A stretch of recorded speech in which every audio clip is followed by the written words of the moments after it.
basta lasciamoci amare.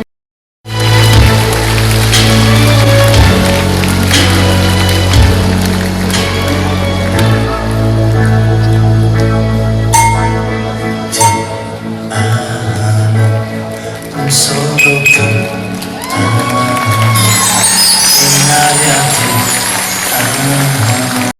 Сил снимаете. Что это за мужчина вообще?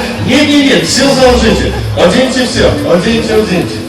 Хорошо, молодец. Скажите меня, у вас только деньги, а в карманах тоже что-то найдете? Есть телефон, сон деньги. Как тебя зовут? Артем, возьми куртку тоже с собой, Артем. А вас как зовут? Встаньте, пожалуйста, Сергей. Сергей, ты такой элегантный, воробья. Ну ладно, давайте, Артем. Аплодисменты для Артема!